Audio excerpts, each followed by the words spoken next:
Deshakalartha yuktani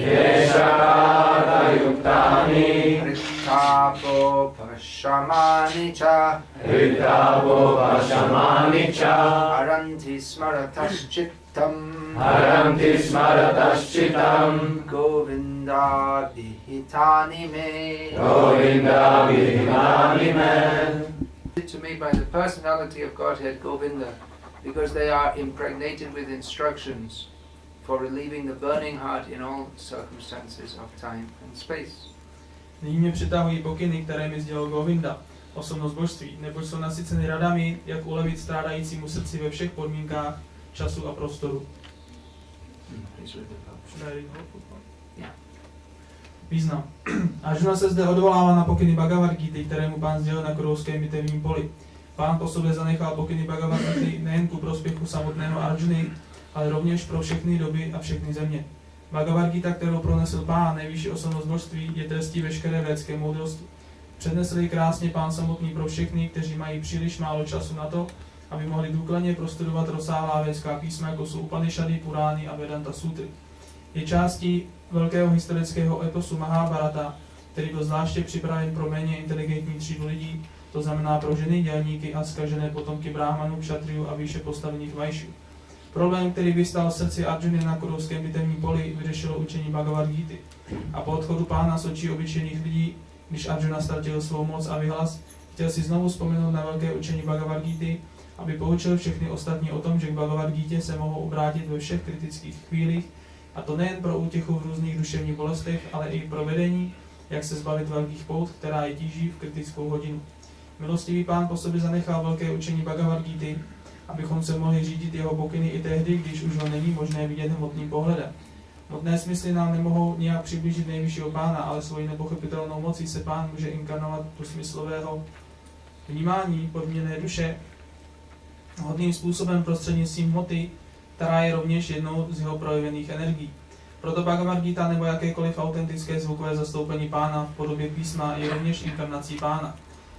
Není žádný rozdíl mezi zvukovým zastoupením pána a pánem samotným. Z Bhagavad-gity můžeme vytěžit stejný prospěch, jaký z ní získá Arjuna v osobní přítomnosti pána.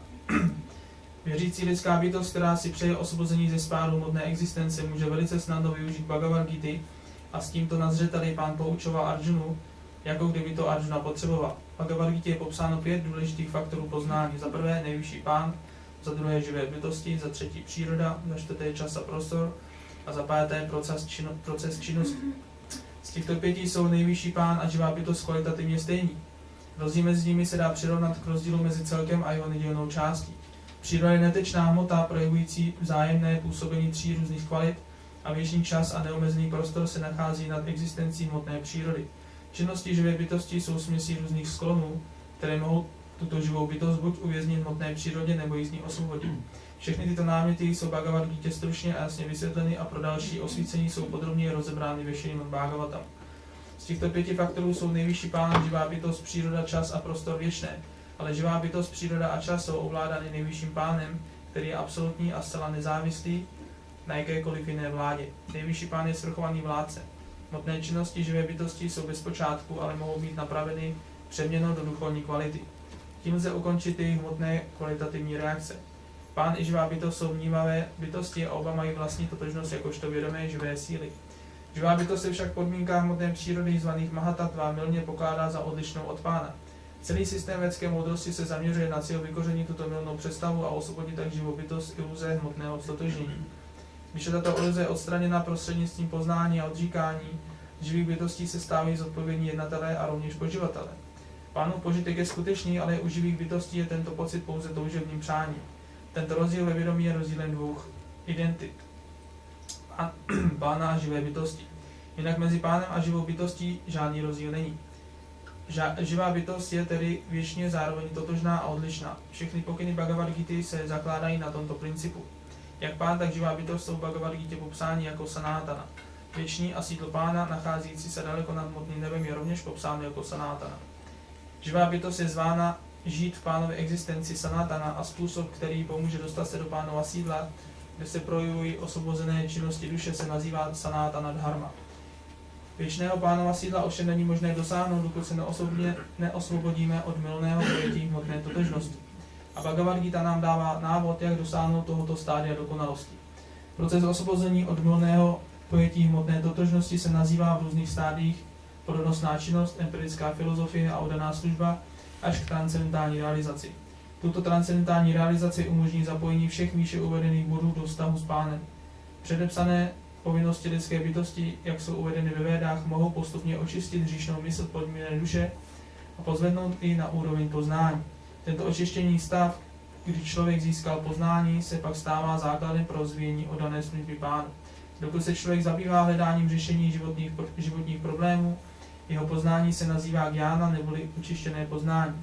Ale při realizaci skutečného životního řešení se člověk dostává k oddané službě pánu. Bhagavad-gita se nejprve zaobírá životními problémy a vysvětluje odlišnost duše od prvků hmoty a dokazuje logickým způsobem, že duše je za všech okolností nezničitelná a že vnější obaly hmoty, tělo a mysl se mění a pokračují pak dalším obdobím hmotné existence plné utrpení. Účelem Bhagavad-gity je tedy ukončit veškerá strádání a Arjuna se uchyluje pod ochranu tohoto velkého poznání, které mu bylo uděleno během bitvy na Kurukshetra.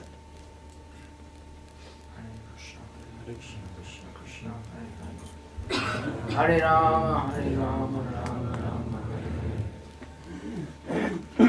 And Bhagavad-gita is unique in as much as by solving Arjuna's problems, it also solved everyone else's problems. Bhagavad-gita je unikátní v tom, že nejenom řeší problémy Arjuny, ale řeší i problémy všech ostatních. A universal panacea. Je to univerzální všelék. Because Bhagavad-gita addresses the root of all our problems. Protože Bhagavad-gita popisuje kořen veškerých problémů. Srila Bhaktivinoda Thakur summarized the whole matter in 2 lines. A Bhaktivinoda Thakur shrnul celou tu věc ve 2 řádcích. Jiv Krishna das evishvas korleta or dukana. We simply have to understand that we are jivas, we are eternal living beings, we are servants of Krishna, and no more problems. Že on říká, že jediné, co musím pochopit, že jsme jiva, že jsme věčné součástí Krishny, že jsme věční služebníci Krishny a potom nemáme žádný problém. Arjuna was facing terrible problems before fighting on the battlefield of Kurukshetra. Arjuna šel velkým problémům předtím, než začal bojovat na Kurukshetře. He was, as is said in English, between the devil and the deep blue sea. There must be a saying in Czech, there's a saying in every language. Takže jak se říká v angličtině, tak on byl mezi ďáblem a modrým mořem. Nevím, jestli se něco říká v češtině. In every language there's something like that. One side there's one problem, and if you go the other side there's another problem. Takže What do you say in your... z bláta do louže. What is it in Czech? From mud to... Mud to? Jak se řekne louže? To water. To water. Mud one side, water the other. The Bhagavatam gives a description of a man who's hanging off the edge of a cliff from the roots of a tree.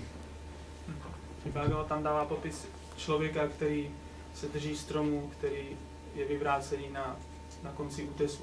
And the root is not very strong. A ten kořen toho stromu už není moc silný. And even if he falls down, he'll die. A samozřejmě, když spadne, tak on umře. And even if he can pull himself up, there's a tiger waiting for him. A dokonce, když se vyšplhá po tom stromu naspátek na tu pevninu, tak tam na něj čeká tygr, který ho chce sníst. But meantime, there's a bee's nest in the tree, and there's honey dripping from it, and he's catching the honey and thinking, "Oh, this is wonderful! It tastes great." Ale mezi tím na tom stromu visícím z toho útesu je včelí prostě roj a tam z toho kape ten med a ten med mu padá do pusy a on si říká, no to je velice úžasné, velice si toho požívá. So that's the material situation. We've a drop into hell on one side and a tiger to grab us on the other, and a few drops of honey. So nice. Takže to je ten materiální život, že buď spadneme do hluboké propasti, nebo budeme sežráni tygrem a mezi tím si užíváme pár kapek medu. So Arjuna was in a dilemma. Že Arjuna měl dilema. If I fight, it's not good. Pokud budu bojovat, tak to není dobré. Because how can we fight with our gurus, our family members? Že jak můžu bojovat se svým guruem Gurus and family members. Se svým guruem a rodinnými členy. And leave the whole women populace unprotected. A zanechat tak celou ženskou populaci neochráněnou. But if we don't fight, that's also not good. Ale když nebudu bojovat, tak to taky není dobré. Which is why we came here to fight. To je proč jsem vlastně sem přišel, abych bojoval. Because Duryodhana is not the proper person to be on the throne, so he should be removed. Takže Duryodhana není ta správná osoba na trůnu, proto by měl být odstraněn. So Arjuna was in a dilemma. Takže Arjuna měl dilema. Whatever I do, the result will not be good. Takže cokoliv já udělám, tak výsledek nebude dobrý. So Krishna spoke to him Bhagavad-gita. Takže Krishna mu vysvětlil Bhagavad-gitu. And brought him to a platform of knowledge beyond material duality. A přinesl ho na úroveň, která je mimo materiální duality. And this knowledge is applicable to all persons in all times, in all places, in all circumstances. A to poznání je aplikovatelné pro všechny osoby na všech místech, za každých okolností, v každém čase. Arjuna was in an unusual circumstance.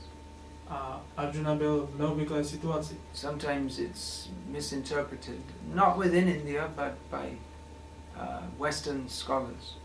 That what is this? A religious book? And Arjuna was good. He didn't want to fight and kill, but Krishna, in the name of religion, is telling him to fight and kill.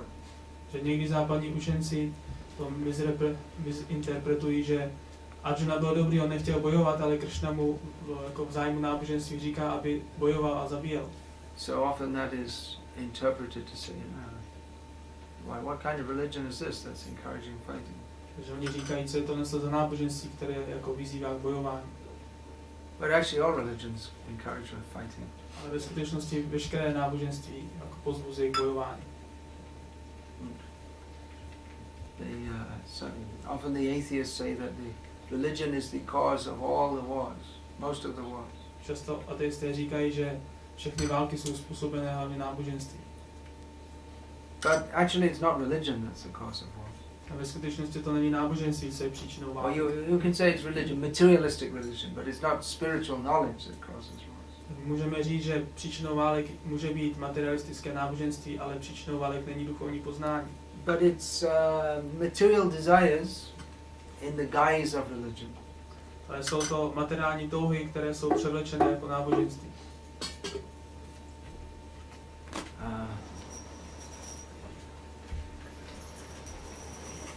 So Arjuna was in a dilemma. Takže Arjuna měl dilema. And now again he's in a dilemma afterwards. A nyní se nachází také v dilema. Because this material world there's always dilemmas. Protože v materiálním světě jsou pořád samá dilema. One after the other. Jedno za druhý. We think I will come out of this situation, everything will be nice. A my si myslíme, že až se dostanu z té jedné situace, tak už všechno bude dobré. If I can just make some adjustment to my present situation, then everything will be nice. Když udělám jenom nějakou věc tohle svojí nynější situaci, tak potom bude všechno dobré.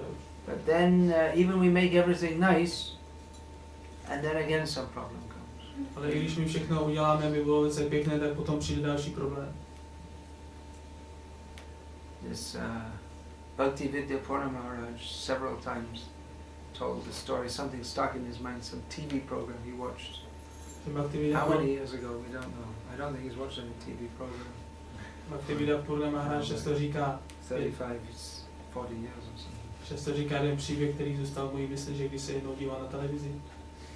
But he told the story. Something he saw on TV of some criminal. He was being chased, and then he was shot. Že nějaký kriminálník, oni ho prostě se snažili chytit a pak ho zastřelili. Then he woke up and found himself surrounded by beautiful women. Pak se najednou probral a zjistil, že všude jsou krásné ženy, and who fulfilled all his desires. Které mohou splnit všechny jeho touhy. So then what things do people? He liked to go gambling. Every time he gambled, he won. A potom chtěl začít hazardovat, tak kdykoliv začal dělat nějaký hazard, tak vždycky vyhrál. Whatever he wanted, he got. Cokoliv chtěl, tak on získal. And after a few days of this, he said, "Oh, this is so boring." A po pár dnech on řekl, tak to je ve skutečnosti velká nuda už. He said, I never thought heaven would be so boring. Já jsem si nikdy nemyslel, že nebe bude tak nudný. And then the punchline. The punchline is the thing which, the main line in the drama. Pak přišla ta hlavní věc v celém tom příběhu. And one of his beautiful women looks at him and says, "Who said this was heaven?" Že ta jedna z těch krásných žen se na něho podívala a řekla, kdo říká, že tady je nebe. So even if everything did go as you wanted, you still wouldn't be content. Even if everything happened the way that we wanted, we still wouldn't be content. Že i když se dějou věci podle toho, jak my chceme, tak my přesto budeme content. Nebudeme spokojení. Satisfied. Nebudeme spokojení.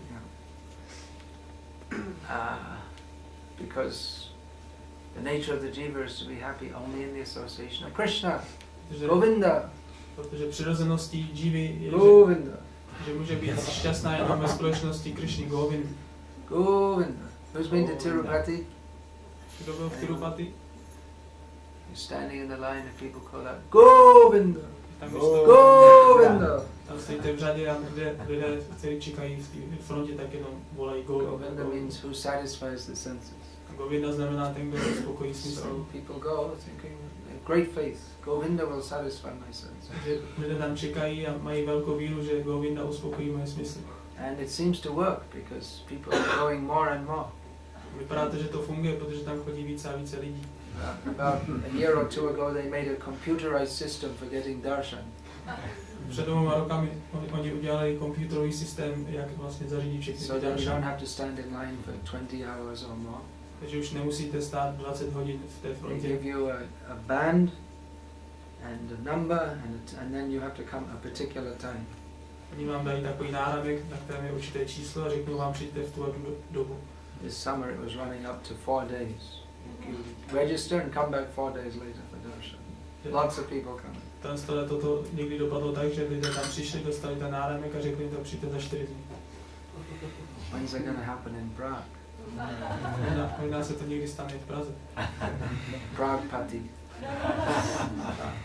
Radha Praha Ishwar.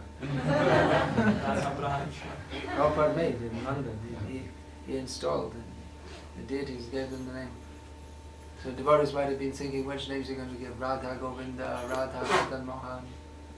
You get the name Radha Londonishwar. Prabhupada to udělal v Londýně, že oni přemýšleli tak, jak je dáme jméno na svým postům, jestli Ráda Govinda nebo Ráda Gopina. To Prabhupada řekl Ráda Londonishwar. I don't know if anyone asked him why. Nevím, jestli se někdo zeptal proč. Maybe because the British were very much in the mood of being Ishwaras. Ne, je to proto, že Britové jsou jako v náladě, že si myslí, že jsou Ishwarové. As Prabhupada was raised in the British Empire, British India. A Šrila Prabhupada vyrůstal vlastně v britském impériu, britské Indii. So when he came to England, he said that, well, we were always told that the sun never sets on the British Empire. A on, když přijel do Anglie, tak on říkal, tak nás učili v Indii, že slunce nikdy nezapadá nad britskou říší. When I came to England, I found it never shines in England. Když jsem přijel do Anglie, tak jsem zjistil, že tady vůbec to slunce nesvítí. Maybe just to make the point that Krishna is the controller here and everywhere else, not the British. Možná jenom chtěl udělat ten bod, že Krishna je ve skutečnosti kontrolou a ne Britové. And of course the great rivals of the British, just on the other side of the English Channel, maybe the French call it the French Channel, I don't know. But I was born in England, so they call it the English Channel. A pak tam jsou další nepřátelé Britů na druhé straně toho lamaňského průlivu nebo anglického průlivu. The French. Francouzi. They're also proud of their great civilization. Taky Francouzi jsou taky velice pyšní na svoji civilizaci. As Prabhupada said in Paris that France is famous for 2 things. Prabhupada řekl v Paříži, že Francie je známá pro 2 věci. Wine and women. Víno a ženy. So Prabhupada also installed in Paris the Radha Parisishwar. Že Prabhupada také v Paříži instaloval Radha Parisishwar. You're not the controllers either. Krishna's a controller here too. To znamená, že Krishna to kontroluje i tady. So, Prabhupada said when he was installing the deities that Krishna has come to Paris. Když Prabhupada říkal, když instaloval božstva, tak říkal, Krishna teď přišel do Paříže. To find a beautiful girl. Aby si našel krásnou dívku. That's Radha. To je Ráda. She's more beautiful than all the French women put together. To je mnohem krásnější než všechny francouzské ženy dohromady. As Prabhupada was told in France that there's a saying that Napoleon is France and France is Napoleon. Jako Prabhupádovi říkali, že se říká, že Napoleon je Francie a Francie je Napoleon. Prabhupada said that, well, France is here, where's Napoleon? Prabhupada říkal, tak Francie je tady, ale kde je Napoleon? He's gone. Už je pryč. Maybe he's one of those frogs that they like to eat. Možná jednou z těch žab, které Francouzi rádi jedí. Nowadays they import them from Bangladesh. Nyní oni ty žáby dováží z Bangladeše. Some frog is happily croaking away in a field in Bangladesh. Nějaká žába se vesele kváká na poli v Bangladeši. And ends up giving pleasure to a Frenchman. Najednou skončí na talíře Francouze. So Arjuna's in a dilemma. Takže Arjuna byl v dilema. This material world is a miserable place. Ten materiální svět je hrozné místo. There's always one dilemma after another. Pořád jedno dilema za druhým. So he remembered, oh, I was in a dilemma before. Že on si vzpomněl, já jsem předtím taky měl dilema. Krishna helped me. Krishna mi pomohl. He spoke that knowledge. On mi řekl to poznání. Now again I'm in a dilemma. A nyní jsem zase znovu v dilema. So let me remember that knowledge. Tak já si teď vzpomenu na to poznání, které jsem dostal. Now that doesn't mean that Arjuna, remembering Bhagavad-gita, again he put on his armor and got his gundicha and looked for some people to fight with. Takže to neznamená, že Arjuna si vzpomněl na celou Bhagavad-gitu a když si na ní vzpomněl, tak si vzal luka šípy a začal hledat někoho, koho by se zabil. Because he was intelligent enough to understand how to apply those instructions in completely different circumstances. Že on byl velice inteligentní a pochopil, jak použít ty instrukce z Bhagavad-gity zase v úplně jiné situaci a jiným způsobem. So it is species of person. Species, do you know what that means? It means Kind? It means that sounds like it's true, but it sounds like it could be true, but it's actually a flawed logic. It means something which sounds right, but it's wrong. So it's specious of people to say that Bhagavad-gita encourages wanton violence. Wanton means whimsical. Takže je to chybné tvrzení, že někteří lidé říkají, že Bhagavad-gita podporuje jako jen tak bojovat v válku. You must have some words like that in Czech, but if you look it up, it's a very useful word for philosophy. To slovo se velice používá ve filozofii. I'm sure all you highly intellectual Czechs have some similar word. Určitě intelektuální Češi mají nějaké podobné slovo. So Arjuna understood how to apply these instructions in his present situation. Takže Arjuna pochopil, jak použít ty instrukce v současné situaci, které se nachází. And these instructions have been helping people ever since, and they'll continue to do so. Tyto pokyny neustále pomáhají lidem už od té doby a neustále to trvá, neustále pomáhají. For they can relieve the burning heart in all circumstances. Že oni mohou ulevit tomu hořícímu srdci v každé situaci. So everyone in this material world has problems. Takže každý v tomhle materiálním světě má problémy. In India it's quite common, it's fashionable for people to say no problem. V Indii je dost často běžné, je to taková móda, že lidé říkají, nemám žádný problém. It is again a specious statement. Takže to je zase ten falešný nebo Fallacious, yeah, fallacious. But it's more falešný výrok. it's a fallacy appearing as a truth. To je něco, co není pravda a oni to vykazují jako, že to je pravda. But it's also gives the idea of something doubtful. It looks good, but ale samozřejmě, když se něco takového řekne, tak je to velice pochybné, že on to vypadá dobře, ale každý, kdo to slyší, tak nad tím začne pochybovat, že to možná není pravda. So Bhagavad-gita is that instruction which helps us in all circumstances. Takže Bhagavad-gita nám dává instrukce, které nám můžou pomoct v každé situaci. Because of these problems, heart is burning. Takže problém je, že naše srdce hoří. Samsara visha anale divanishihi ajali. Juraite na koinu upai. Narottam Das Thakur says that. In the blazing forest fire of material existence, it is burning my heart day and night, and I can't find any means of relief.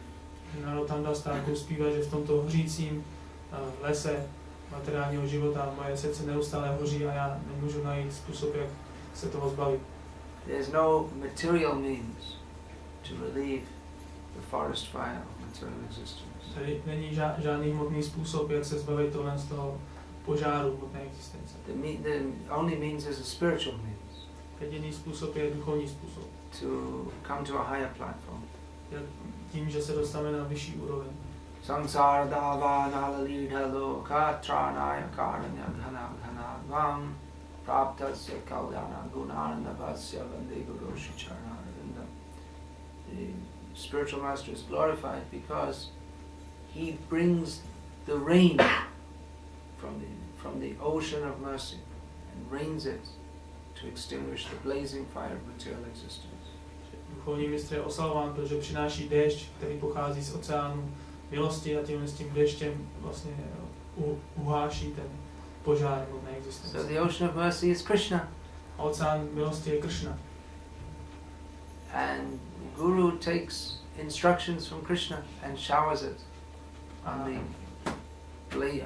the burning hearts.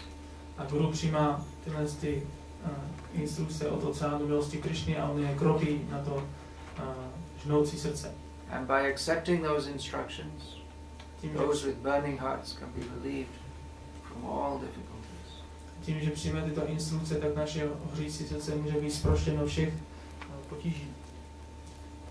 Krishna is Govinda. He has many names. Krishna je Govinda, ale má mnoho jmen. In Bhagavad-gita, Arjuna, as well as Sanjay and Vyas, address Krishna by various names.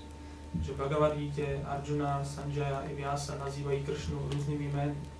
He has one name, Govinda. A tady je jedno jméno, Govinda. Now Yotse eti Govinda. Krishna, Arjuna tells Krishna, Govinda, I'm not going to fight. Arjuna říká Krishnovi, Govindo, já nebudu bojovat. He declares, I'm not going to fight. On prohlašuje, já prostě bojovat nebudu. Govinda means one who satisfies this, gives pleasure to the senses. Govinda znamená ten, kdo uspokojuje nebo dává blaženost, smysl. So Arjuna thinks it's very reasonable to address Krishna as Govinda. I'm not going to fight, and that will satisfy my senses, so you should agree. Takže Arjuna použil tohle slovo sváně, že říká Govindovi, já teda nebudu bojovat a tohle to uspokojí moje smysly. But Krishna speaks the Bhagavad-gita to Arjuna. Ale Krishna řekl Bhagavad-gitu Arjunovi. Tells Arjuna, actually you got it around the wrong way. A řekl mu, ty ve skutečnosti jdeš špatnou cestou. You're supposed to satisfy my senses. Ty bys měl totiž uspokovat moje smysly. And by satisfying my senses, Krishna's senses, then your senses become satisfied. Tím, že uspokojíš mé smysly, Krishnovy smysly, tak tvoje smysly budou také uspokojeny. What's another name connected with the senses that Krishna's called in Bhagavad-gita? Hrishikesh. Další jméno Krishny, které je spojeno se smysly, je Hrishikesh. Some other names? There's so many. No, in Bhagavad-gita. Viparitani ka. Keshava. Keshava. Keshava. Anyone else? Can think of some names? Madhusudana, Deva Jagatpati, Krishna, Chanchalam Himana, Krishna. In the last verse of Bhagavad-gita, Yogeshwar. So many names, but here Krishna, Arjuna is remembering Krishna as Govinda. Takže Arjuna vzpomíná na Krishnu jako na Govindu. I'm so dissatisfied. Let Govinda, he will help. Takže on přemýšlí, já jsem tak velice nespokojený, tak Govinda mi určitě pomůže. So Prabhupada writes in the purport that the Bhagavad-gita gives solace from all kinds of mental agonies. Prabhupada vysvětlil ve významu, že Bhagavad-gita dává řešení všem různým problémům. And gives the way out of great entanglements. A ukazuje cestu, jak se vyprostit z velkého zapletení. So in this material world, there's always faced with so many difficulties. Že v materiálním světě musíme čelit neustále různým problémům. That which we expect to happen, which we think will be good, doesn't happen. To, co očekáváme, že se stane, bude dobré, se třeba nestane. All our plans go wrong. Všechny naše plány se zhroutí. And that which we don't expect to happen, does happen. A to, co neočekáváme, že se stane, tak se stane. That's why they made some what is this? There's Murphy law and Murphy's laws. If it can go wrong, it will. Podvodně pak vytváří různé tzv. Murphyho zákony, jakože když se něco může stát špatně, tak se to stane. Hope for the best and expect the worst. Jako očekávej to nejhorší a přijmi to nejlepší. But in Krishna consciousness, we hope for the best, and we know Krishna is helping us, and we'll get the best. Že se říká, očekaj nejhorší, doufej nejlepší, a v Krishna vědomí my očekáváme to nejlepší a získáváme to nejlepší. And the best is to be dasa anudasa anudasa. To nejlepší je být dasa anudasa. This is in material life, it's durasha ye bahiratamanina. We're hoping for something which is impossible. Materiální život znamená, že my očekáváme něco, co ve skutečnosti není možné, aby jsme ho We're always disappointed because we're always thinking, I will be the best. A my si neustále myslíme, já budu ten nejlepší. Just little adjustment and everything becomes nice. Jenom ještě trošku nějaký aranžmán a všechno bude úplně úžasné. Little adjustment is, I will be the servant of the best. Ale ten malý aranžmán je to, že já budu nejlepší služebník nejlepší. In this material world, someone may become a servant of the best, but he's always planning, how can I become the best? Takže někdo v materiálním světě nikdo si nepřemýšlí o tom, jak být služebník nejlepšího, ale jak já být nejlepší. Just like that's described about Nawab Hussain Shah, who was the Gaureshwar, the king of Bengal, when Chaitanya Mahaprabhu invented. Tak jako Nawab Hussain Shah, který byl vládcem Bengálska v době, kdy Chaitanya Mahaprabhu se stoupil. He was from a very ordinary background. Tak on měl obyčejné pozadí. Maybe orphan boy. Byl obyčejný chlapec. And he was, somehow or other he got in the service of the Muslim ruler of the state. Nějakým způsobem se dostal do služby jako muslimské vládě. Who, because he kind of adopted him as his son. A ten muslimský vládce ho přijal jako svého syna. So one time when, no, actually I'm getting mixed up here between two stories. No, anyway, he was the servant of the previous ruler, and then one day he killed the previous ruler and he became the ruler. Že on se stal služebníkem toho vládce muslimského, který vládnul před ním, a jednoho dne ho zabil a on se sám stal vládcem. So he was serving him very nicely. Yes, sir. No, sir. Whatever you say, sir. že on mu velice pěkně složil, ano pane, ne pane, cokoliv si And přejete, one pane. day stabbing you in the back, sir, killing you, sir. A jednou si stoupnou zády k vám a zabiju vás. So even one who's in the top position, they're always afraid someone's going to take me down from it.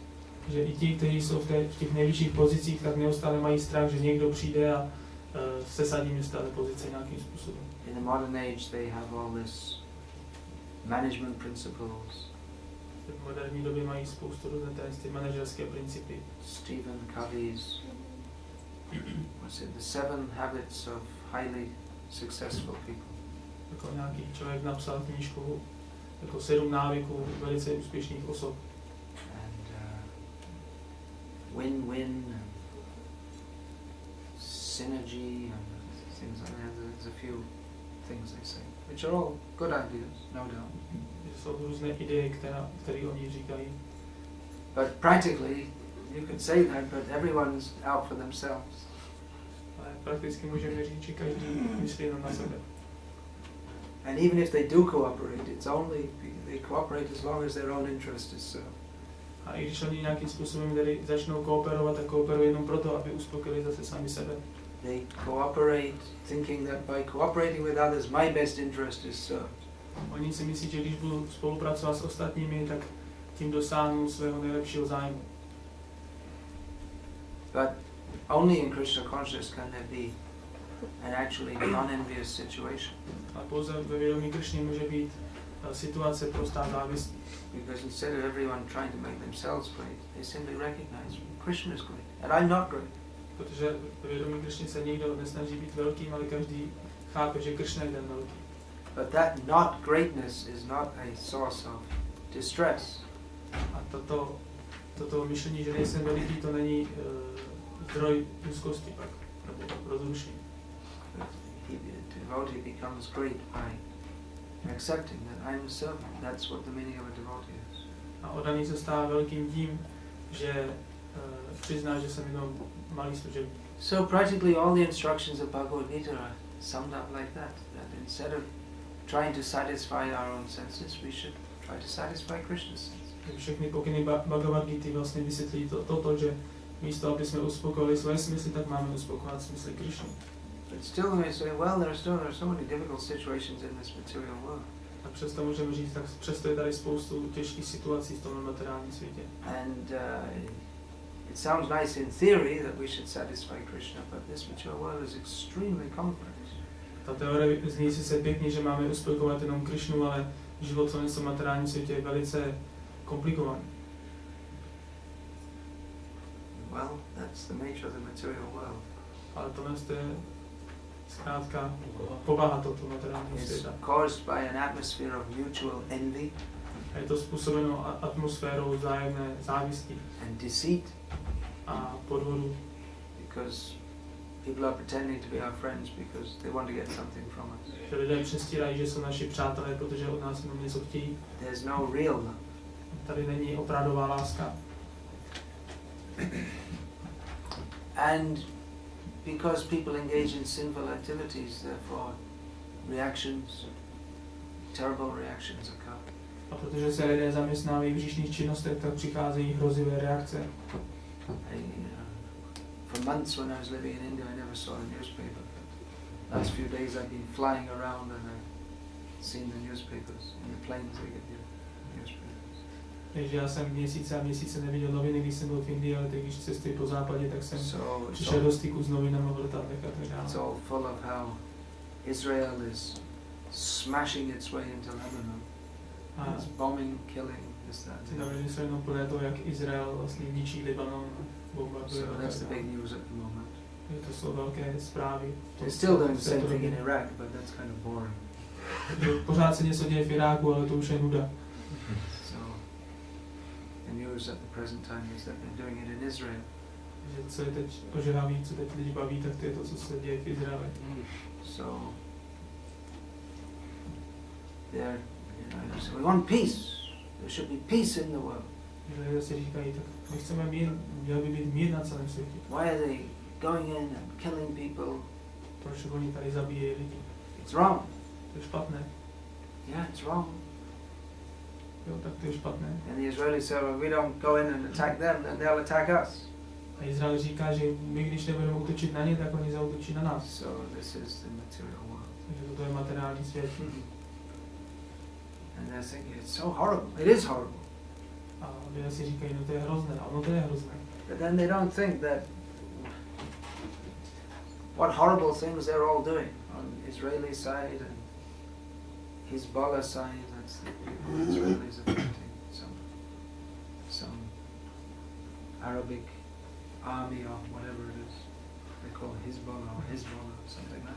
Ale oni už nepřemýšlí o tom, jaké hrozné činnosti dělají ty lidé v Izraeli a na druhé straně jsou Hezbollahu, ty armády arabské. Is that how it's pronounced? I don't know. I just read it in the newspaper. So, just like a few years ago, some people deliberately flew some planes into the big buildings, World Trade Center in America, and anyway, everyone knows. It was a famous event. Tak jako každý ví, že před několika lety někteří lidé dobrovolně vletěli nějakými letadly do toho světového obchodního centra v New Yorku. People were shocked. A lidé byli velice šokováni. They killed so many people. Oni zabili tolik lidí. For no reason. Bez žádných důvodů. Of course, if we look in history, it's not that America has been innocent of such things. Samozřejmě, když se podíváme do historie, tak to není, že Amerika je nevinná. At the end of the Second World War, when Germany was all but defeated, there was a massive firebombing of Dresden and completely wiped out the city with no military purpose served whatsoever. They just killed tens of thousands of people. Tak jako když byla válka v podstatě u konce, bylo jasné, že Německo už vlastně prohrál, tak Američané úplně rozbombardovali celý Drážďany v podstatě bez žádného důvodu a tisíce lidí tam umřelo. You didn't know that? Well, they don't, in the Western countries they don't teach that. You learn it later on when you don't read the history books. V západních zemích to většinou moc neučili, ale my jsme se to dozvěděli. So you may think, well, why such meaningless violence? Takže proč takový zbytečný násilí? But it's going on every single day. Ale to se děje každý den. In the peaceful fields of rural America, far removed from the cities, there are big buildings which hardly anyone goes into. Jako v odlehlých polích Spojených států jsou velké pole a velké farmy a jsou tam budovy, do kterých těžko někdo vůbec vstoupí. What am I talking about? CIA bases? O to, o čem mluvím, jsou ty základny CIA. No. Slaughterhouses. Tak to nejsou ty základny CIA, ale jsou to far away, so people don't hear the screams of the animals. Je to velice daleko od různých měst, aby lidé neslyšeli ten řev těch zabíjených zvířat. Causes tremendous. Killing animals causes them tremendous pain and suffering. Protože to zabíjení zvířat vlastně způsobuje spoustu utrpení. So we may say that, well, killing people is wrong. Say, why? What's wrong? Takže oni můžou říct, jako, že zabíjení lidí je velice špatné, ale proč? You were taught at school that matter, life comes into being is just a combination of matter. Když se přece ve škole učíte, že život je jenom kombinace hmoty. So if you kill someone, so what? It's just, the matter changed from one form to another. Tak když někoho zabijete, tak co? Tak jenom se nějaká hmota změní zase v jinou hmotu. Of course, that's not true, because life doesn't simply arise from matter. There's this hand of the Supreme Lord is there. Tak samozřejmě to není pravda, protože život nepochází z hmoty, ale je zatím ruka nejvyššího Pána. But death, especially violent death, is horrible. There's so much pain. Ale násilná smrt to je něco hrozného, je tam tolik bolestí. But somehow people don't think that the same pain is felt by animals when they're slaughtered. A lidé si nějakým způsobem neuvědomí, že ta samá bolest je zakoušena těma zvířatama na těch jatkách. And that actions produce reactions. A akce tvoří reakci. They don't link it in their minds that this inhuman slaughter of other human beings is it's a reaction to the inhuman slaughter of animals. A oni si neuvědomují ve svých myslích, si to nedokážou dát dohromady, že to zabíjení lidí je jenom reakcí na to nehumánní zabíjení zvířat. So Bhagavad-gita teaches us to live in such a way that we don't cause pain to others. Bhagavad-gita nás učí žít takovým způsobem, aby jsme nezpůsobili bolest ostatním. As far as possible, because the nature of this material world is that it's painful. Jak je to možné, protože povaha toho materiálního světa je, že tady je neustále nějaká bolest. But not to unnecessarily inflict harm on others. Ale neměl bychom zbytečně dávat bolest ostatním. But rather, sarva bhuta hite ratam, Krishna describes in Bhagavad-gita. The devotee is always engaged in activities for the benefit of others. Ale jak Krishna vysvětluje Bhagavad-gita, tak odaný se neustále zaměstnává v činnostech, které přináší prospěch ostatním. Bhagavad-gita was spoken before the battlefield, before the battle of Kurukshetra.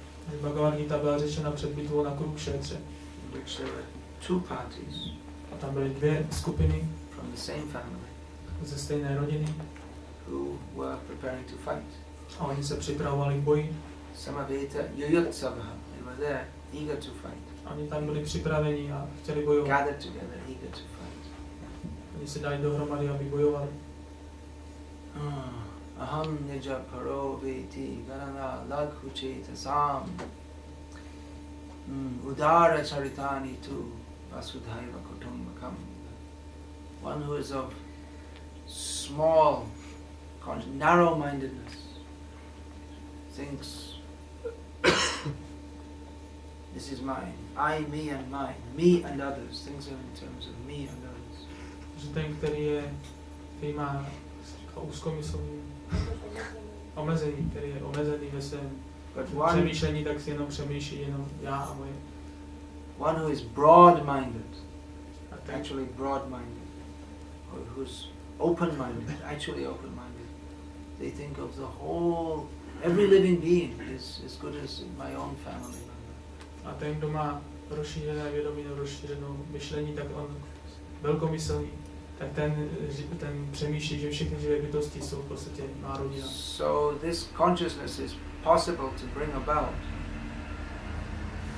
by understanding that Krishna, Aham bija pradapita, he is the seed-giving father of all living beings. Toto vědomí může být ustanoveno tím, když pochopíme, že Krishna je zdrojem všech živých bytostí. People may ask, well, what's the Krishna conscious solution to the fighting between the Israeli army and the Hezbollah insurgents? Takže lidé se můžou ptát, jako jaké řešení má vědomí Krishny, jak skončit ten boj mezi Izraelem a Hezballahem. What would you advise George Bush to do about Iraq, and what would you advise the Iraqi insurgents? Co byste poradili Georgeovi Bushovi o Iráku, co byste poradili těm? Well, realistically speaking, George Bush isn't going to invite us to the White House for our Takže první věc je, že George Bush by nás nikdy nepozval do Bílého domu, aby jsme mu dali nějakou radu. And even if we gave our advice, it would be very difficult for people to accept it. A kdyby jsme dali nějakou radu, tak by bylo velice těžké pro lidi, aby to přijmuli. Because they're very much in the mood of violence. Takže jsou velice v náladě násilí. But the real solution is to come to a higher platform of consciousness. Ale skutečné řešení je dostat se na vyšší úroveň vědomí. To try to make some adjustment by which the Israelis and the Palestinians or Arabs can both be satisfied is not possible.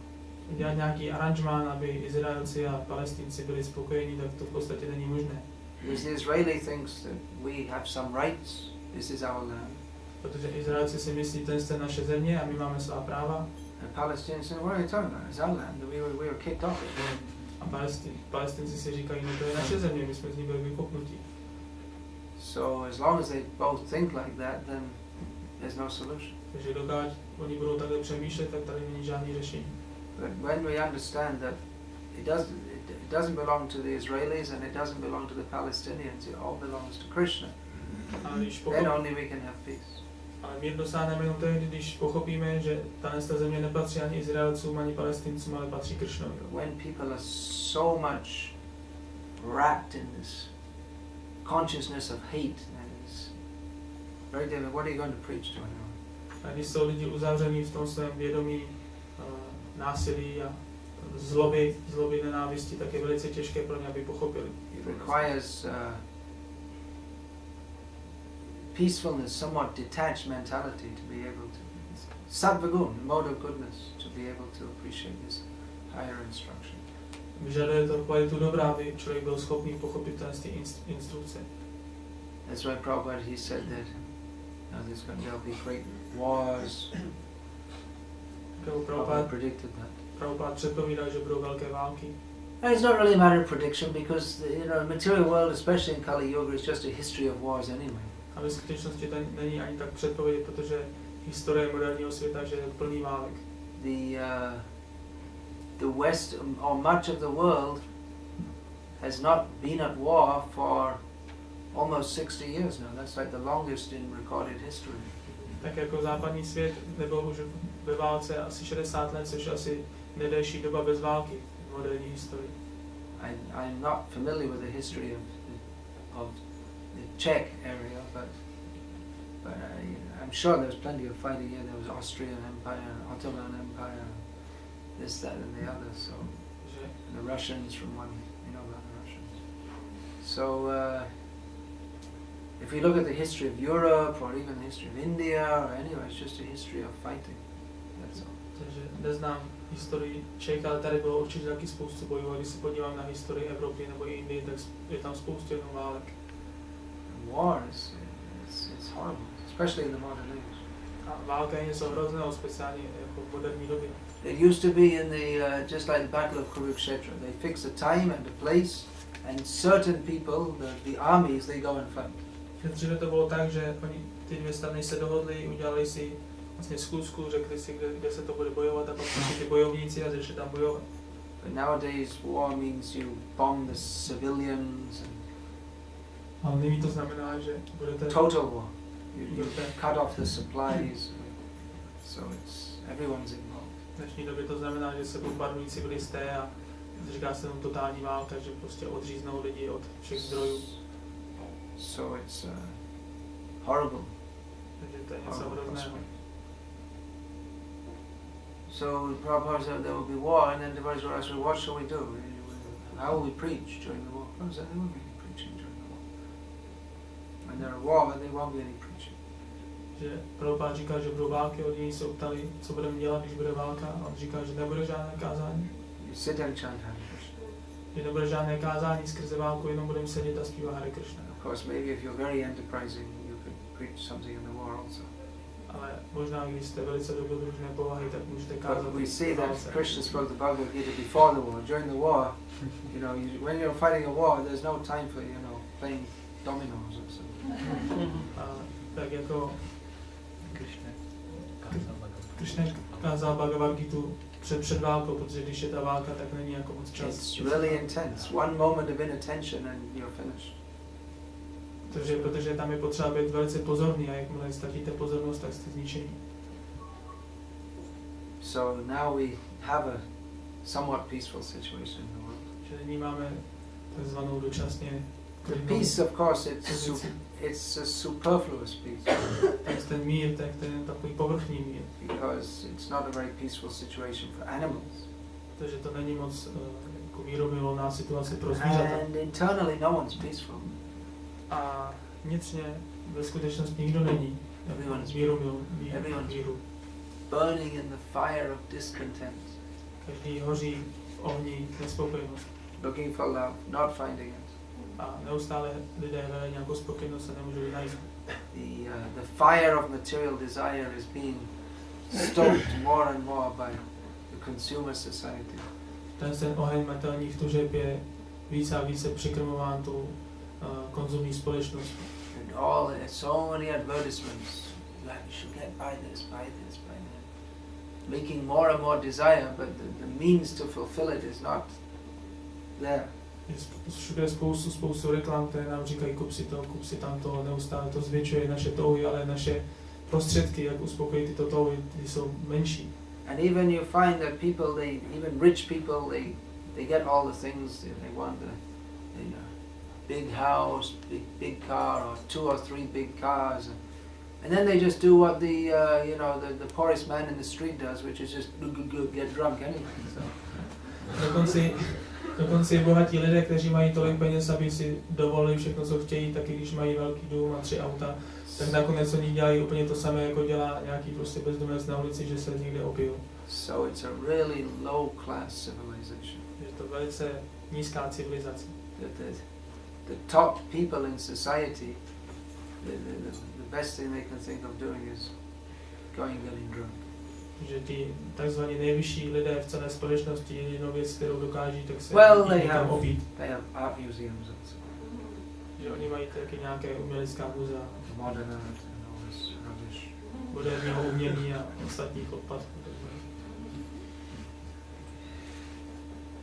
I think I told that last time that one artist in Manchester, he spread a canvas on the floor, got a bunch of paints out and let his child play for half an hour and sold it for £10,000 because his name was on it. He just signed it at the end. Famous. Afterwards he saw it. Actually, that was my kids playing. Just see what a fool you are.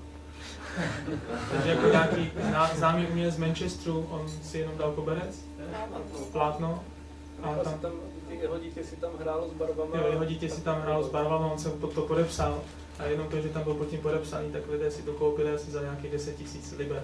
And all the art critics are looking at it and saying, yes, well, he's expressing something very deep here.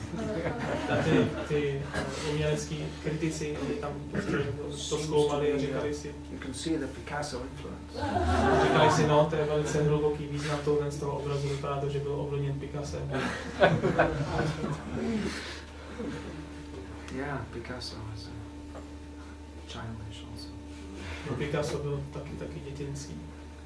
So no real higher knowledge. Že není tady žádné vyšší poznání. Here we have the art of the 6 Goswamis of Vrindavan. Tady máme obraz 6 Goswami. Jagvat Turnama Shesha Mandala Pati Shrining Sada Tuchava. They gave up this aristocratic association, this insignificant. Oni se vzdali svého aristokratického původu jako něčeho nepotřebného. Budvad Dina Ganesha Kokapina Kopina Kantashrita. And they live very humbly with just Kopin, loincloth, and Kanta, you can say some rag, patchwork quilt, that's exactly the word. Že oni žili velice pokorně a měli jenom kopen a kaderní roušku. But Gopi Bhava Rasamrita Dilahri Kalola Magnum Hu, they were always diving and surfing in the ecstatic ocean of the Gopis' love for Krishna.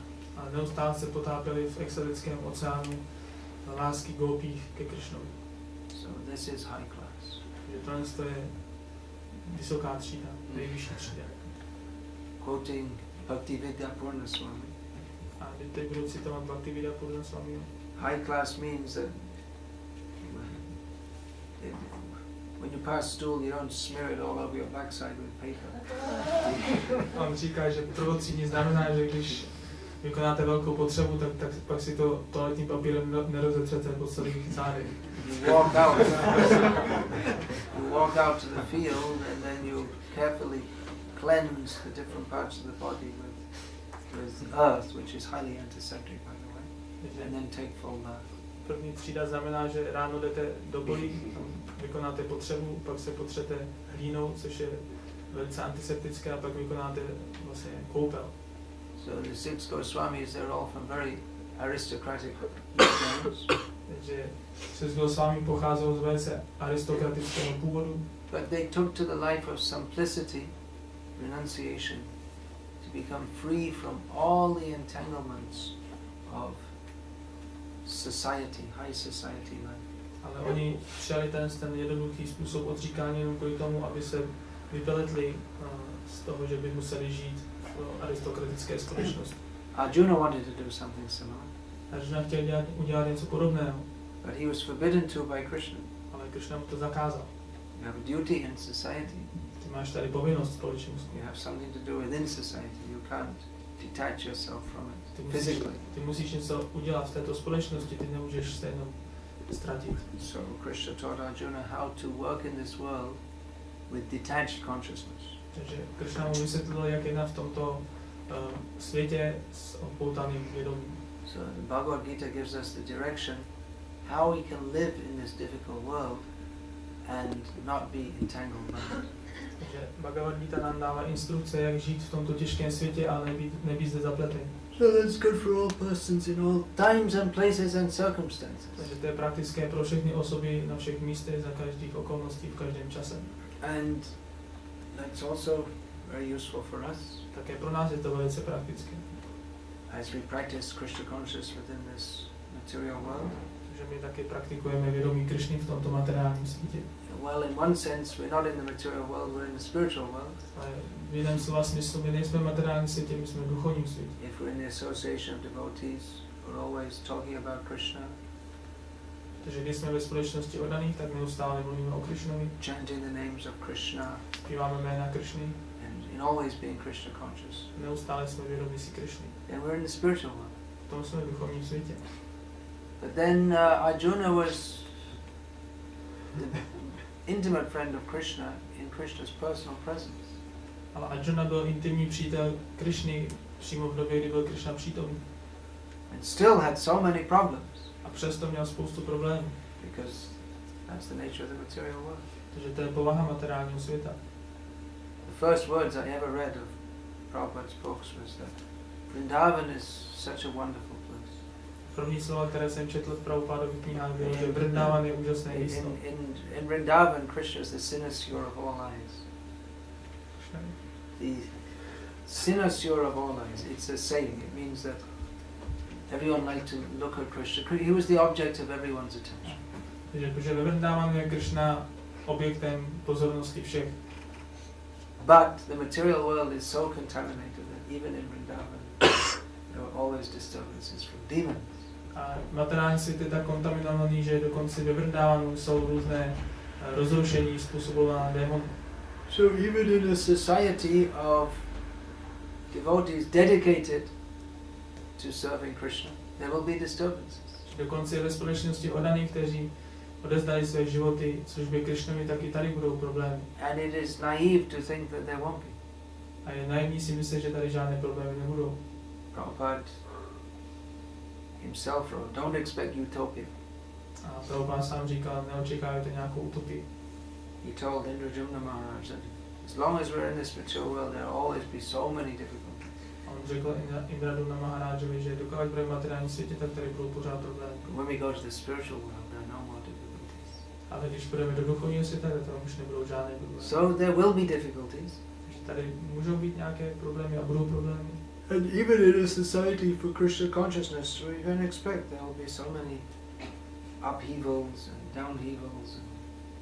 A dokonce i v naší společnosti pro vědomí Krishny Ups and můžeme downs and ins and očekávat, outs. že budou různé nahoru a dolů. But if we remember Krishna's teachings in Bhagavad-gita, then we can remain steady. A když si budeme vzpomínat na Krishnovo učení Bhagavad-gita, tak můžeme být stálí. As Balaram told Rukmini when her mind was very disturbed, Jako Balaram řekl Rukmini, když její mysl byla velice rozrušená. she had just been kidnapped by Krishna and she was very happy for that. Ona byla čerstvě unesena Krishnou a byla velice šťastná. But the inevitable result was that her brother Rukmi, who she also was very much attached to, he wasn't happy at all. Ale okamžitý následek bylo, že její bratr Rukmi, kterému byla taky připoutána, tak on vůbec nebyl šťastný. So Krishna, in response to Rukmi's attacking him, Krishna highly insulted Rukmi by giving him a punk hairdo. Krishna se odměnil Rukmimu tím, když na něj zaútočil, že mu udělal takový punkerský účes. The original punk. Původní punkáč. So Rukmini was disturbed. Že Rukmini byla velice rozrušená. So Balaram chastised Krishna. He said, "Oh, you shouldn't do that. You know, he's your in-law." Takže ona jako vynadala Krishnovi, jako to bys neměl dělat. Balarám vynadal Krishnovi, to bys neměl dělat, to je tvůj švagr. And he told Rukmini that should take a philosophical view of life, be satisfied on that platform. A vysvětlil Rukmini, že by to měla chápat filozoficky a měla by být spokojená v té úrovni, kde je. So that's very good advice. Takže to je velice dobrá rada. Because if we're emotionally involved with everything that goes on in this material world, then certainly we're going to be disappointed. Protože když budeme jenom emocionálně pohlížet na všechno, co se děje v tomhle materiálním světě, tak vždycky budeme nespokojení. So we should be emotionally involved with Krishna. Že bychom měli své emoce dát Krishnovi. And Krishna will never disappoint us. A Krishna nás nikdy nesklame. So let us take Krishna's instructions and learn to live in this blazing fire of material existence. Let us learn to live in a detached manner so we don't get burned. Takže přijměme Krishnovy instrukce a naučíme se žít v tomhle tom požáru hmotné existenci tak, aby jsme nebyli zapleteni. And take shelter of Krishna. A vezměme vyčiště u Krishny. Through his instructions. Skrze jeho instrukce. And by developing or reawakening our love for him.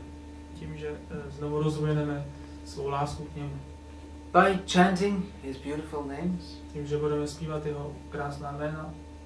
And always remembering him, always praying to him. Neustále na něho budeme vzpomínat a neustále se k němu budeme modlit. And make Krishna our husband, like Rukmini did. A udělat Krishnu svého manžela, jako udělá Rukmini. As Rukmini said, what's the use of marrying someone who's just some bag of bones? Jako Rukmini říkala, jako co to má za smysl si brát někoho, když je to jenom vak kostí. Krishna is the only real husband. Krishna je jediný skutečný manžel. Krishna is the only real father. Krishna je jediný skutečný otec. Krishna is the only real friend. Krishna je jediný skutečný přítel. And anyone who's surrendered to Krishna as representatives of Krishna, they can also be good fathers, friends, mothers, sisters, wives, and so on. Že každý, kdo se odezdá Krishnovi, tak může být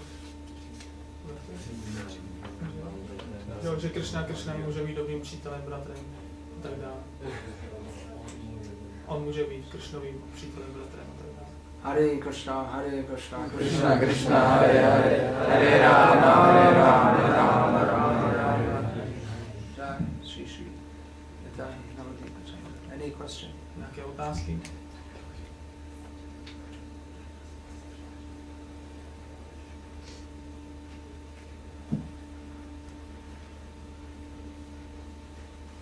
No question. Everyone's problem is solved. Žádné otázky, každý má vyřešené problémy. Just have to read the Bhagavad-gita and then Každý slyšel o Bhagavad-gita, problémy jsou vyřešené. Hare Krishna. Šrimad-Bhagavatam ki jai. Jai Prabhupada ki jai.